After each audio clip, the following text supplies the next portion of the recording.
What's up, people?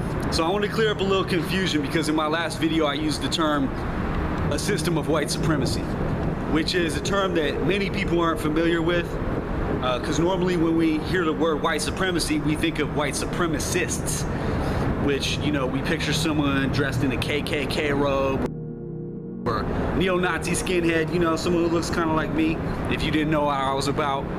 And I think it's really important that if we're going to have discussions regarding race and really regarding anything, anytime you're having a discussion with anyone, it's important that you guys agree on the terms, or at least have an understanding, if you disagree on the terms, of what the other person means, because otherwise you won't be able to have a meaningful dialogue. So I thought I'd, you know, define the difference between white supremacy versus white supremacists. White supremacy in its simplest form is the belief that white people are better than black people.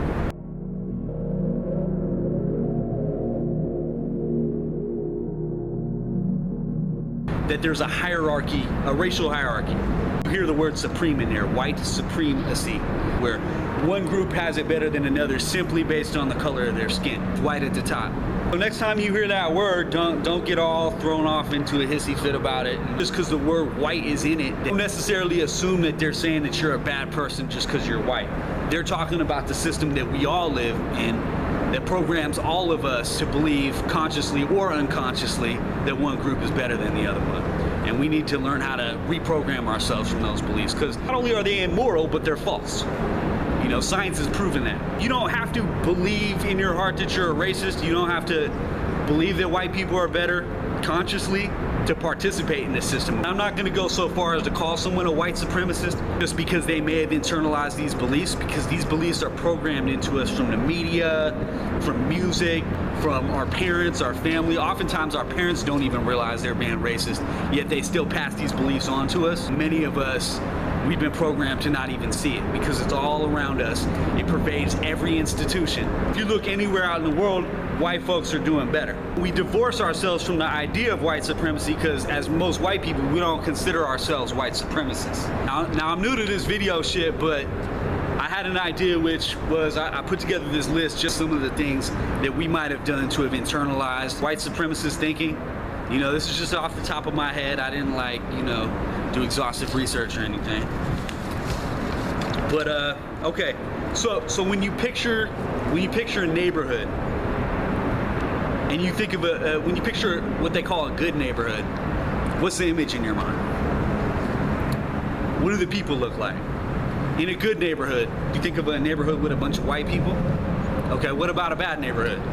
When someone says a bad neighborhood, what's the first image that pops into your head? It doesn't need to be you, like, consciously trying to do this. I'm just saying, like, what's the first thing that comes into your head? Next thing. Do you find, and this is for my white people especially, well, although, you know, there's other issues too, but, like, do you find white women more attractive than black women?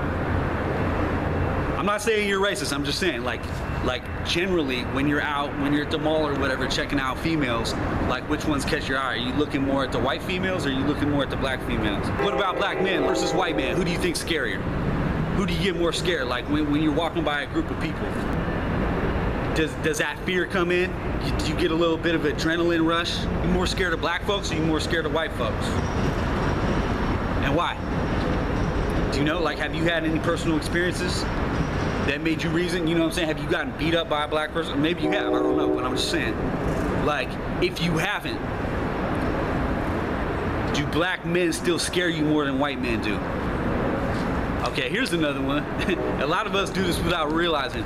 Do you place a value on acting white that you don't place on acting black? In other words, do you think acting white is better than acting black? Do you feel more comfortable around black people who, quote unquote, act white? Now let me be real clear. I don't believe there is such a thing as acting white. I don't believe there is such a thing as acting black. I think those are, like, constructs we have in our head, again, that have been programmed into us. But we got to be aware of this, because oftentimes this thinking comes in. When we say, oh, that black dude, he acts just like a white person. Are you giving him a compliment? Think about that. Would you ever consider marrying a black woman if you're white? Maybe you would. I don't know. something to think about. Just, you know, add it into the list. You know, go over all of these. You know, I should try to put some sort of test together, some sort of poll on my website or something.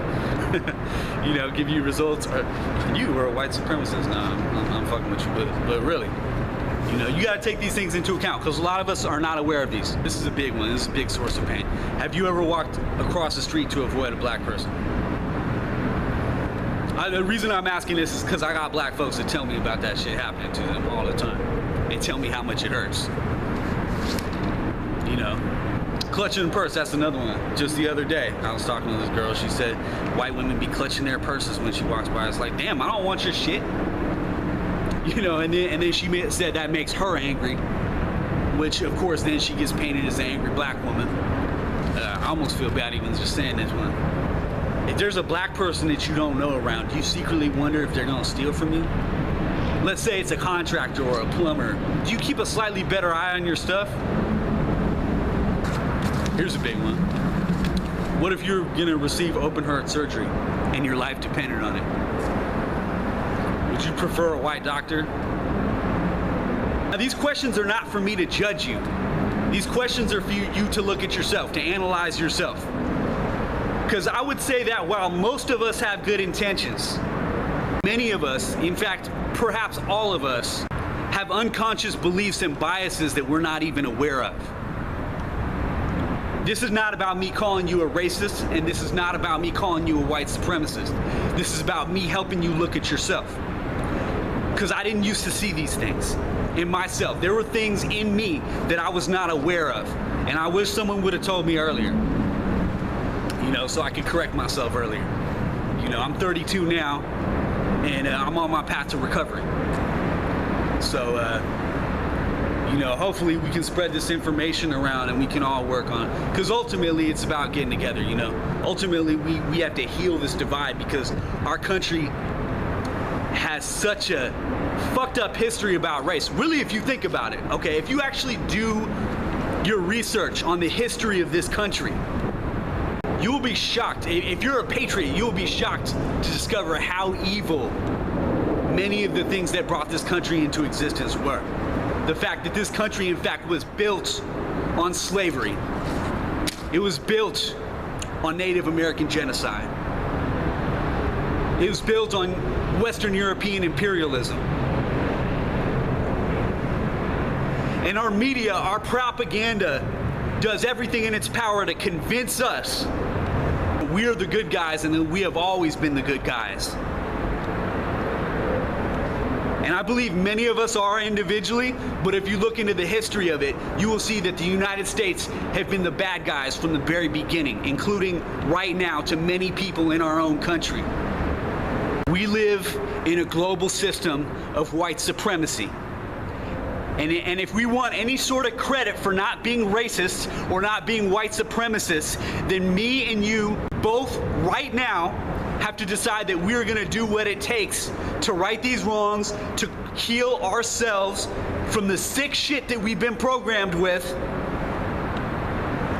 So the next time we tell a black person that we're not racist, we can say that we are honestly, truthfully trying not to be.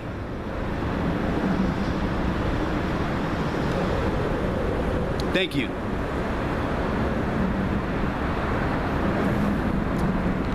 Thank you.